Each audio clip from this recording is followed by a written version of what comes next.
2001년 6월 29일의 일지입니다. 그 전날인 2001년 6월 28일에 잠깐 방에서 쉬고 밤에 와서 측정을 하겠다고 하면서 퇴근을 했었죠. 그렇지만 결국 오전 10시에 학교에 왔다는군요. 생각과는 다르게 잠만 자다 왔다. 그러나 네트워크가 끊어져도 실험실 내부에서 파일을 공유하는 것은 가능하다는 것을 알았기 때문에 너무 서두르지 않아도 될 것 같다 라고 썼습니다. 그리고 측정을 해야 할 사항을 정리해 보았다. 게이트 전압을 변화시켜 가면서 드레인 전압에 대한 전류 전압 측정을 해야겠다. 이게 노이즈 측정을 하기 전에 기본적으로 해야 되는 일이죠. 드레인 전압을 0.01V로 작게 고정하고 게이트 전압을 바꿔서 측정한 후 문턱 전압을 어림해 본다. 이 소자는 히다치에서 나온 소자인데 상당히 옛날 기술로 만들어져 있던 걸로 기억을 합니다.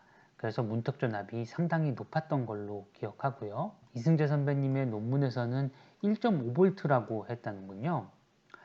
실제 노이즈 측정에서는 게이트 전압을 1.2V로 한 후 드레인 전압을 바꿔가면서 측정해 보자. 이 경우 노이즈 값이 드레인 전압에 따라 상관이 없음이 알려져 있다. 드레인 전압이 낮은 부분에서는 촘촘하게 측정을 하기로 한다. 두 번째로 게이트 전압을 2V로 한 후 같은 측정을 해본다. 세 번째로는 드레인 전압을 0.1V로 고정을 하고 게이트 전압을 바꿔가면서 측정한다. 저번 소자에서 문턱 전압 밑으로 제대로 측정되지 않았던 것을 감안하여 이 영역에서 플랫하게 나옴을 확인할 수 있게 큰 드레인 바이어스 저항을 걸어 주어야겠다. 자, 이렇게 측정 준비를 하고 있었습니다.